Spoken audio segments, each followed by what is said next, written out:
Good evening. Welcome to the Midnight Paperback. The water you see is not here to show you the story. It is here to keep you company while you listen. So dim the lights, let the tank settle. And when you're ready, let's open tonight's paperback. Tonight's paperback, The Last Passenger on the 217.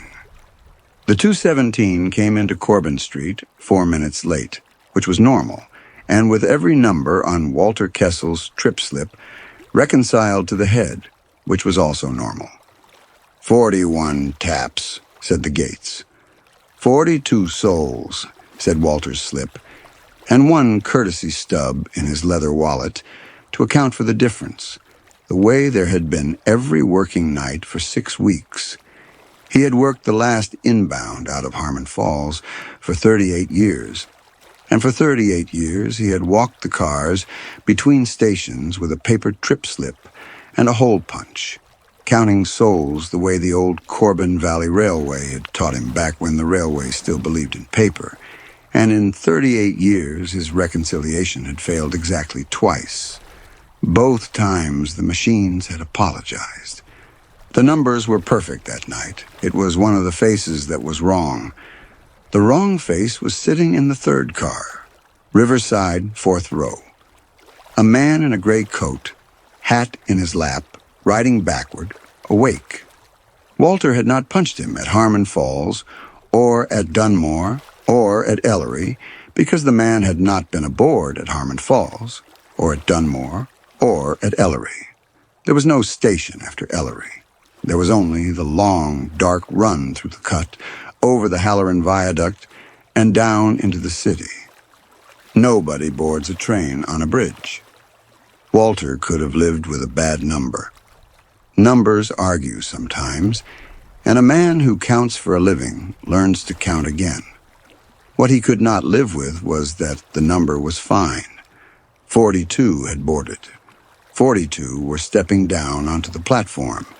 The arithmetic balanced to the head, and it balanced because a man Walter had never punched was riding inside the total in place of a woman he had. Third car, Riverside, 4th row was where Marisol Reyes sat. Every working night, all the way from Harmon Falls to the end of the line. She cleaned the authorities' offices up the valley and rode home to the city on his train, and had done so for 4 years. She had boarded that night at Harmon Falls. Walter had waved her through the gate himself when her card buzzed red, the way he had every night for 6 weeks, and he had punched her a courtesy stub, the way he had every night for 6 weeks. Her stub was the stub in his wallet. Her body was the body his slip had counted. Somewhere between Ellery and Corbin Street, Marisol Reyes had stopped being on the train, and a stranger was sitting in her seat with his hat in his lap, looking pleased with the window. Walter reported it before the platform lights finished their shutdown cycle. Passenger discrepancy. Possible incident aboard. The shift supervisor sighed the sigh of a man 4 minutes from his own ride home and pulled the security file for car 3. They watched it together in the little office above the platform. The shift super scrubbed the file at speed, Harmon Falls to Corbin Street, in 5-minute strides, the third car from the ceiling camera, every frame stamped and clean. At every point they checked, the 4th row seat was empty. No Marisol. No man in gray. No one at all. The camera had watched an empty bench ride 55 minutes into the city, and it was prepared to swear to that. Walter stood in that little office and listened to a machine tell him that the last 2 hours of his life had not happened. Then he went back down to the cold train because his hands needed something to do, and he walked car 3 one more time. The man in gray was gone into the city. The 4th row seat was empty now in the flesh, exactly the way the footage insisted it had always been. Except for 2 things the camera had no opinion about. Marisol's umbrella was still in the overhead rack, wet through, dripping onto the seat below. It had not rained in the city, or anywhere in the valley, in 9 days, and on the window glass beside the fourth row, at the height where a seated passenger's hand would reach, someone had pressed a single fingerprint in blood. Not smeared, not frantic. Pressed carefully once and lifted away clean. The way a man presses a signature. Walter photographed it twice with the phone he barely knew how to use, the flash blooming white on the glass. The stamp on the pictures read 2:31 a.m. Below the print, where the finger had first touched, a small bead of blood had run a half-inch and stopped. The old rulebook's incident appendix said a conductor preserves what will not keep, and blood on glass will not keep. Walter took a sterile gauze square from the car's first aid box, lifted the bead, folded the gauze into a blank fare envelope, sealed it, and penciled the date and the time on the flap. By morning, the window had been cleaned. Part 1. The Count. Walter Kessel's father had worked the same line when it was still the Corbin Valley Railway, and his father had a saying he repeated so often it stopped being a saying and became a piece of furniture in the house. The slip is the train's memory. A railway that loses count of its passengers, the old man said, will eventually lose count of worse things. Walter was punching tickets at 19. The company issued him a nickel-plated punch, a leather slip wallet, and a rule book with the corners already soft from other men's thumbs. Rule 19 lived on page 40. A passenger boarding without valid fare, at the conductor's discretion, may be issued a courtesy stub to be logged and reconciled at the terminus. Rule 19 was written for farm wives, short a coin, and drunks who had lost their wallets somewhere between the tavern and the platform. It assumed a world where the conductor's judgment was itself a kind of currency. That world ended in stages. The Meridian Transit Authority bought the Valley Line the year Walter turned 40, and the authority did not believe in judgment. It believed in gates. Tap on, tap off, and the fare calculated itself, and the count kept itself, and the conductors of the night division were retitled onboard service agents and told gently that the punch was no longer required equipment. Walter kept punching. He filled out a trip slip at every station stop, the boarding count in one column, and the total in the next, and he punched a stub for any soul the gates had failed to notice, marked with a small letter C in the corner. The supervisors let him. It cost the authority nothing. It charmed the occasional journalist doing a piece on the last of the old railway men, and besides, the slips reconciled with the gates every single night, which the authority took as proof that Walter was harmless. Walter took it as proof that he was right. The 217 took its name from its arrival. Out of Harmon Falls at 1:22, due into Corbin Street at 2:17, the last inbound of the night, and it belonged to a particular tribe, kitchen crews going home smelling of fryer oil, nurses coming off the swing shift at St. Brendan's with their shoes in their laps, two brothers who worked the loading dock at the produce terminal and slept in matching postures from Dunmore onward, arms crossed, chins down like carved bookends. A drinker or two, always polite, the valley being a polite place to drink. Walter knew them the way a shepherd knows sheep, which is to say not always by name, but instantly by absence. Marisol Reyes he knew by name.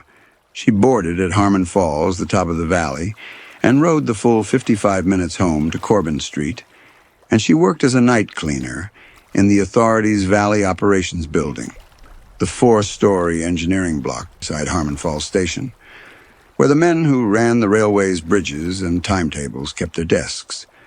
There was a joke in there somewhere, and she had made it herself once.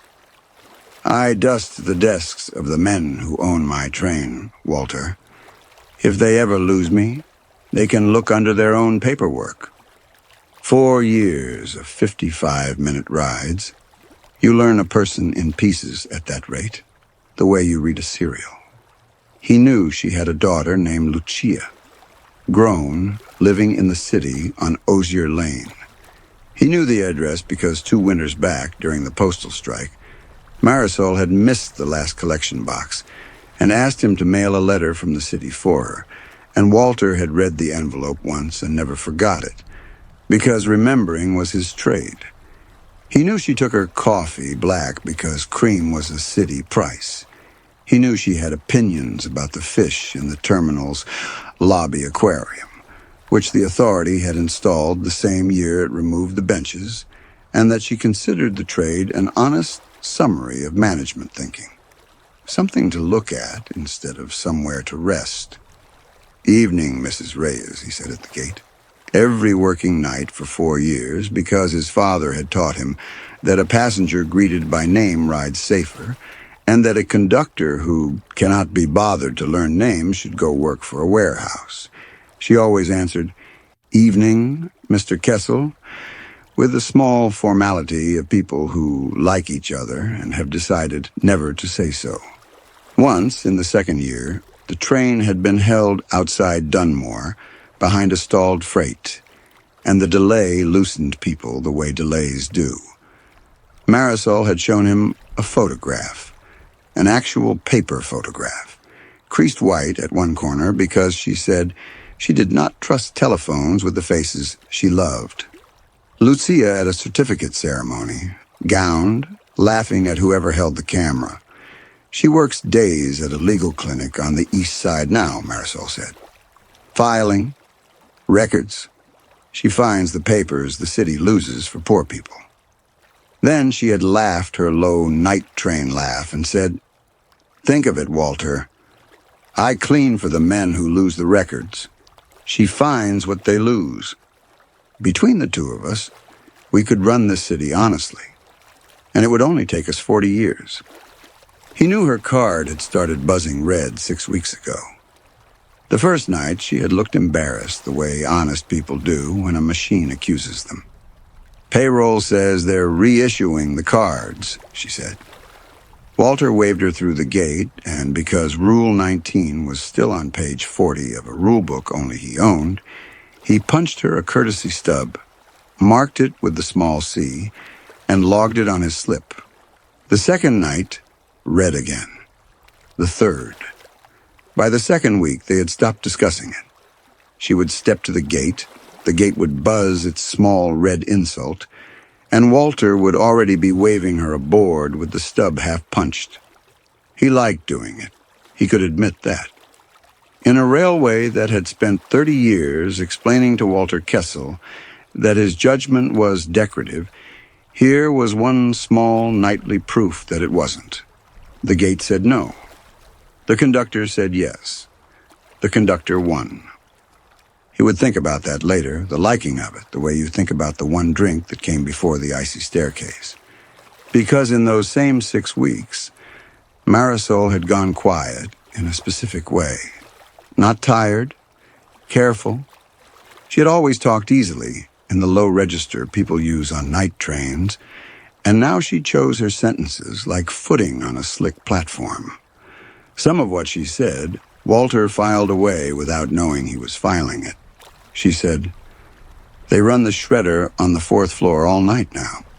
I empty the bags. The bags used to be light," she said, watching him log her stub one night. "How long do you keep those slips, Walter?" "All of them," he told her. 38 years. The cellar. My wife used to call it the archive of nothing." Marisol had looked at the slip wallet for a moment, and then out the black window and said, "You can burn paper. You can't edit it." He had taken it for the kind of thing tired people say at 1 in the morning, half proverb, half sigh. He filed it anyway. Her last ride was a Tuesday. It had been dry for 9 days, the valley and the city both. The kind of autumn drought that makes the river show its stones, and she came to the gate at Harmon Falls carrying nothing but her handbag and the umbrella she kept for the walk home from Corbin Street. The card buzzed red. Walter waved. The punch clicked. She watched the punch that night. She had never watched the punch before. And as she took the stub, small and cream-colored with its one clean hole and its penciled C, she looked at him with an expression he could not place at the time, and would spend the rest of his life placing, and she said, "Keep that one, Walter." He thought she was joking. He put the slip wallet back in his breast pocket, and at 1:22, the 217 pulled out of Harmon Falls into the dark. Part 2. The Other Night's Rain. Walter did not sleep after the discrepancy report. He sat at his kitchen table with the 2 photographs of the fingerprint glowing on his phone, and at 8 in the morning, unshaven, he rode his own line back into the city and walked into the authority headquarters above Corbin Street Terminal to ask about Marisol Reyes. The woman at the front desk typed the name, frowned, and typed it again. There was no employee by that name. "She's a night cleaner," Walter said. "The Valley Operations building at Harmon Falls. 4th floor? 4 years at least." "Cleaning is contracted," the woman said, as if that settled something, and pulled up the contractor roster, and there the name was, or rather there it wasn't. Marisol Reyes appeared on a list of personnel rolled off the contract. The roll-off date was 6 weeks old. Walter stood very still and did the arithmetic he was built for. 6 weeks. The same week her card had started buzzing red. He had assumed a payroll office losing paperwork. It had not been an office losing anything. It had been an office letting go, one system at a time, of the idea of her, while the woman herself kept riding his train home from a job that had already stopped admitting she existed. Letting her keep working had cost the authority nothing. The night crew up the valley worked on physical keys and familiar faces. Nobody shows a roster to a woman who has cleaned your floor for 4 years and knows where the fuses are. "Rolled off to where?" he asked. The woman said that information would be with the contractor. The contractor, when he called from the terminal payphone that the authority kept for heritage reasons, said records in that category had been transferred. "Transferred where?" Walter asked.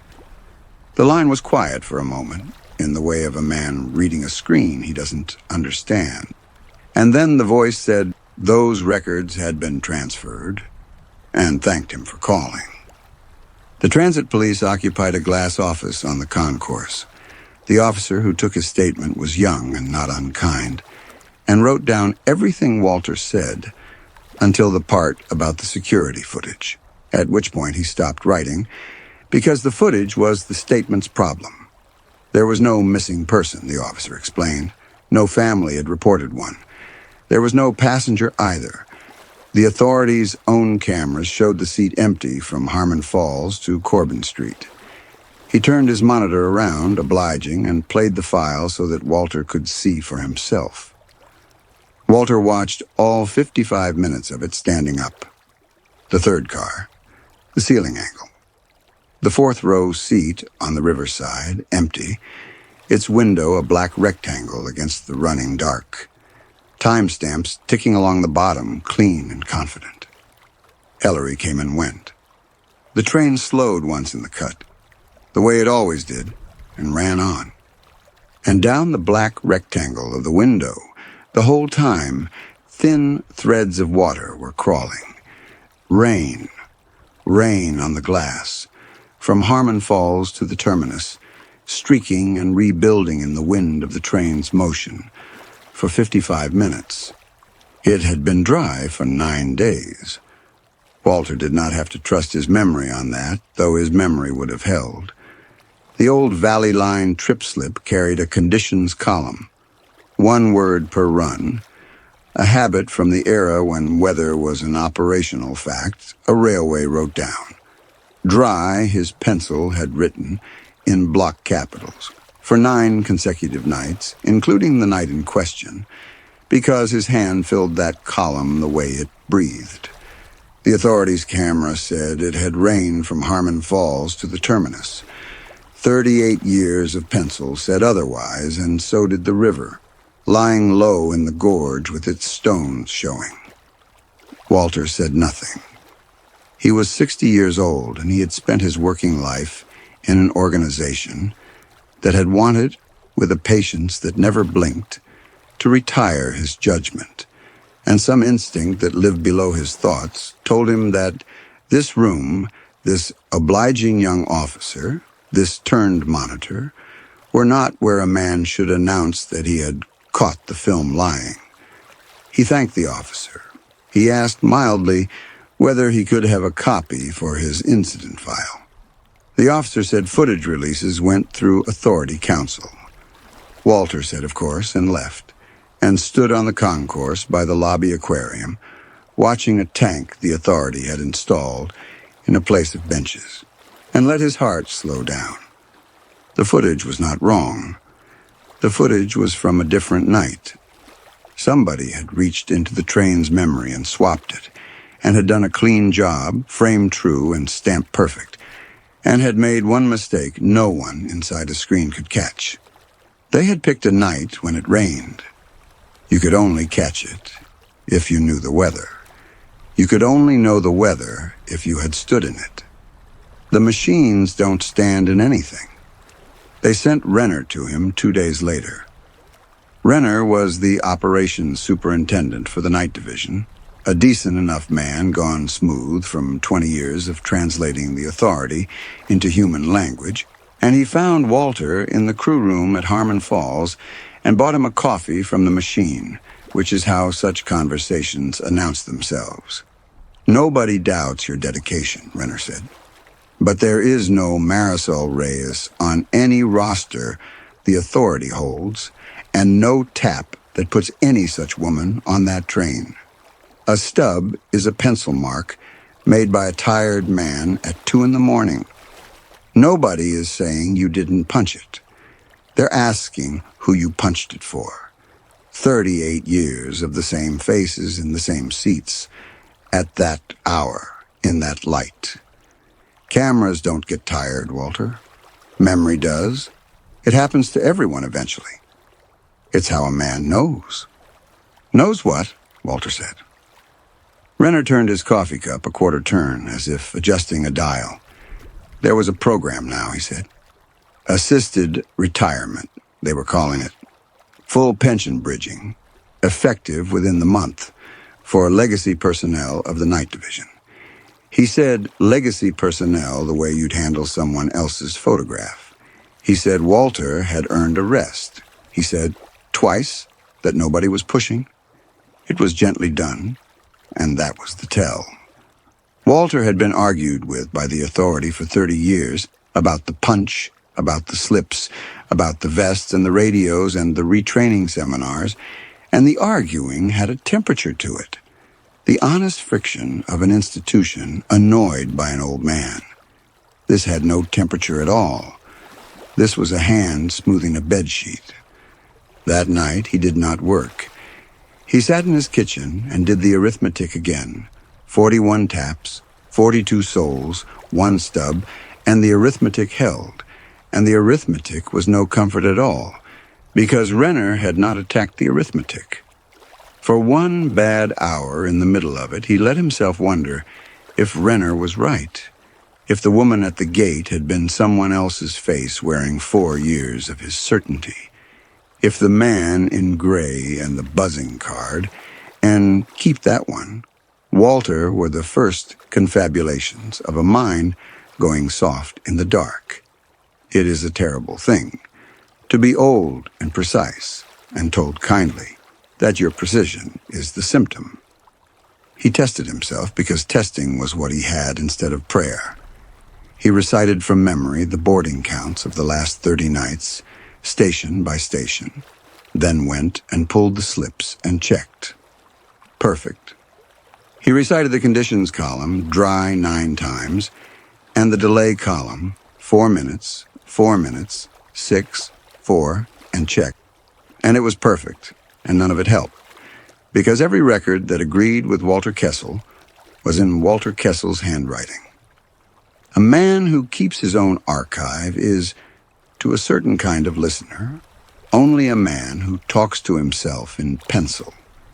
The authority had machines that agreed with each other. He had a cellar that agreed with him. What pulled him out of the hour was the umbrella. He had taken it home the first night, meaning to return it to her because that was the shape his mind had still been in. A world where Marisol would be at the gate the next evening, embarrassed about the fuss. It stood in his hallway now, dry at last, and when he picked it up, his thumb found something stiff inside the fabric sleeve that wraps the folded canopy. A seam in the sleeve had been opened and resewn by hand. Inside, folded to the size of a playing card, was a single photocopied page. He read it at the kitchen table 4 times. It was an inspection summary for the Halloran Viaduct, the long steel crossing at the Ellery Cut that carried the Valley Line, and the night freight over the River Gorge. Except it was 2 summaries. Someone had copied both onto one page, side by side, the way you'd lay 2 playing cards face up to show a cheat. Same bridge, same inspection date, this past spring. Same inspector's signature. At the bottom of each, E. Stroud, in the same tired hand. The left-hand version noted fatigue cracking in 2 of the pier caps and recommended immediate load restriction. Nothing above passenger weight, pending repair. The right-hand version found the structure serviceable in all respects. The night freight ran over the Halloran Viaduct at 3:40 every morning, well over an hour after Walter's train, at 4 times its tonnage. Walter had felt the bridge sway under the 217 for months, and had told himself it was the wind in the cut, because the alternative was not a thought a man takes on board at 2 in the morning with a train full of sleeping nurses. Marisol emptied the shredder bags on the 4th floor. The bags used to be light. She had not forgotten her umbrella on the train. You do not sew a page into an umbrella you plan to forget. She had addressed it. To the one man on the railway who kept paper, who could not be edited, who logged her existence nightly with a punch and a penciled CE while every system above him was deleting her a column at a time. And that was when the 6 weeks turned over and showed him their underside. He went down to the cellar with a flashlight and pulled the recent boxes of what his wife had called the archive of nothing, and laid out 41 trip slips on the workbench, 6 weeks of nights, and looked at the small C's marching down the margins. Every CA night the gates had refused her. Every CA night Walter Kessel had waved her past the one system that would have put her, time-stamped and undeniable, inside the authorities' own record. They had unplugged her, and then they had waited. And the only record of her rides that the authority did not control was an old man's pencil, because the old man had been so proud, so pleased every single night to be the human override. He had thought he was doing her a kindness. He had been doing someone else's work for free. Part 3. 4 minutes late. There is a man in every railway who knows where the hours go. On the Valley Line it was Corliss, who had run the Ellery signal tower for 30 years before the authorities centralized dispatch, and who now ran it in a supervisory capacity, which meant he sat in the same chair with a newer screen and less authority, and all of the memory. Corliss owed Walter from the winter of the derailment at Dunmore, a debt neither man had ever named, which is how the durable ones work. Walter went up the tower stairs on his night off with a bottle of the decent rye and asked to see the movement log for the 217. Not one night, 6 weeks. Corliss did not ask why. Corliss pulled the log. The 217 had been held at Signal 9 every working night for 6 weeks. Signal 9 stood on the approach to the Halloran Viaduct, out on the steel, over the gorge, and the holds ran 2 minutes, 4 minutes, once 6, always logged the same way. Traffic regulation, released by Central Dispatch. Before those 6 weeks, the 217 had been held at Signal 9 4 times in the previous year. Walter looked at the column of holds for a long time. The 217 came into Corbin Street 4 minutes late, which was normal. He had said it himself, said it that very night, said it for 6 weeks, to himself and to his slip, and to anyone who asked. It had become normal because someone had manufactured the normal.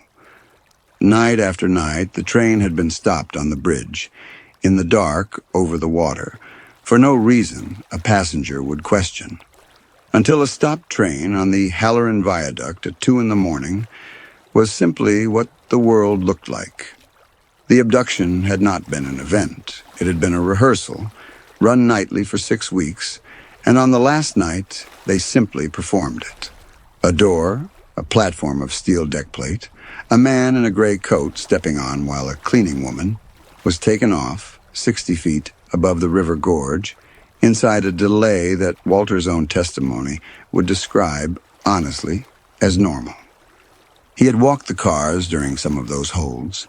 He tried to remember whether he had ever walked car 3 during one, and could not, and understood that this too had been counted on.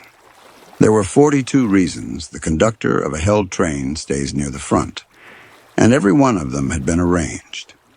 He could reconstruct one of the holds now. Whole.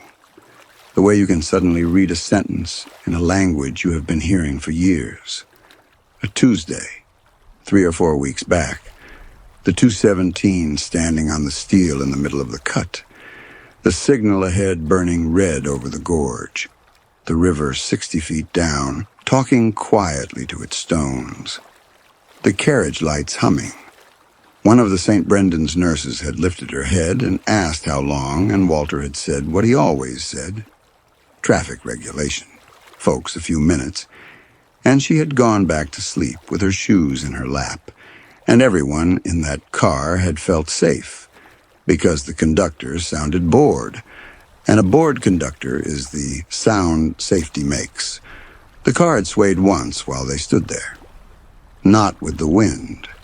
Deep and slow, the sway of a structure answering weight. And Walter had checked his watch instead of the darkness, and somewhere behind him, that night, or one of its brothers, a door he was certified to inspect had opened over the gorge and closed again before the signal cleared. He had been aboard. He had been in uniform. He had said the word folks. Walter sat in the tower with the log in front of him and felt his question change shape. He had been asking since the first night who the extra passenger was. It was the wrong question. The man in gray was arithmetic, a body filling a vacancy, an employee. Asking his name was like asking the name of the shredder. The right question was above him. Who can hold a train on a bridge 6 nights a week and have it logged as traffic regulation? Who can roll a woman off a contract and let her keep riding home from work for 6 weeks like a ghost on layaway? Who can reach into a camera's memory and swap the night for a wetter one? Who can have a window cleaned between 2:31 and the morning shift on a train nobody official believed was worth examining? There was one answer, and Walter had given it his whole working life, and it issued his pension. The last thing that happened before he decided was small, and it was meant to be. On a Thursday at Ellery, the gates flashed green for a boarding passenger, a proper citizen tap, and the man in the gray coat came down the aisle of car 3 and sat in the 4th row seat on the riverside, hat in his lap, riding backward. He did not look at the window. He looked at Walter the whole way down the cut and over the viaduct, with the patient, unhostile attention of a man watching paint he has been assured is drying. And when the train drew into Corbin Street, he stood, put on the hat, and held out his ticket. The authority had not issued paper tickets in 20 years. It was an old Valley Line stock, cream-colored, the kind that lived in Walter's own cellar by the boxful. "Punch it for me," the man said. "Souvenir." Walter punched it. His hand was steady while he did it and shook for an hour afterward, in the crew room, around a cup of coffee he never drank. The message had no words in it, and did not need any. "We can be visible when we choose. We know what you keep. We know where paper lives." The cellar was not safe. Nothing on his keyring was safe, had ever been safe, except in the sense that a thing is safe while it is beneath notice, and he had stopped being beneath notice the night he filed a report with the number 42 in it. So Walter Kessel spent one more night being precise. He did not photograph anything onto the phone, which belonged, he now understood, to a network, which belonged to the world that cleaned windows. He worked in paper, at the kitchen table, with the good pen. He wrote out, in the careful looping hand, the old railway had taught him for incident reports. Everything he knew and the order he had learned it in. The red card and the roll-off date that matched it. The count. The man in gray. The dry 9 days and the rain in the footage. The holds at Signal 9, 6 weeks of them, copied line by line from memory of the log, because Corliss had let him read but not take, and Walter's memory was his trade. The window, cleaned by morning. He printed the 2 photographs of the fingerprint at the pharmacy machine 2 towns over, paying coins. Into the envelope went the letter, the photographs, the photocopied page from the umbrella sleeve, the 2 Halloran summaries lying side by side in their quiet contradiction. The sealed fare envelope from the first night, the gauze inside it stiff and brown, the date and time penciled on the flap, 6 weeks of original trip slips, the C's in the margins, the dates in the corners. And last, the courtesy stub from the final ride, 1 clean hole, the penciled C, the stub she had watched him punch. "Keep that one, Walter." He had kept it. Now he was doing what you do with the things you keep. He addressed the envelope from the memory of an envelope he had seen 2 winters ago. Lucia Reyes, Osier Lane, the city. He drove before dawn to a postbox 2 towns up the valley, in front of a shuttered feed store, a box he had never used in his life and would never use again, and he stood in the cold holding the envelope for a moment.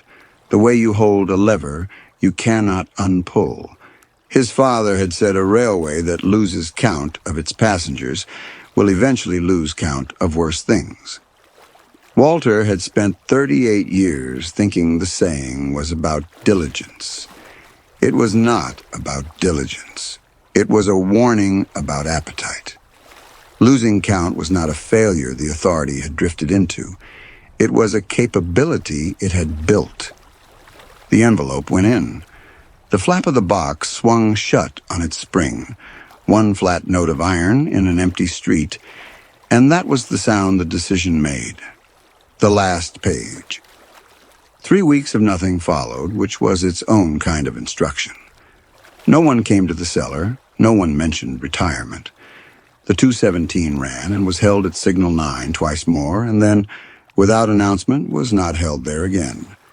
The letter, when it came, was from a law office in the city. 3 names on the letterhead, none of them Reyes.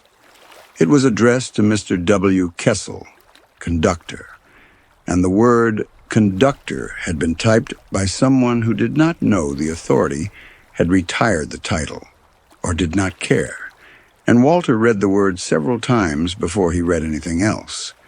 The lawyer wrote that the materials had been received and secured in copies in several places at once, that an examination had been privately arranged, that the blood Walter had lifted from the window glass had been matched by way of her daughter to Marisol Reyes, that the fingerprint pressed into that blood matched no record the examiners could lawfully reach, not hers, not any employee the contractor would produce, no one.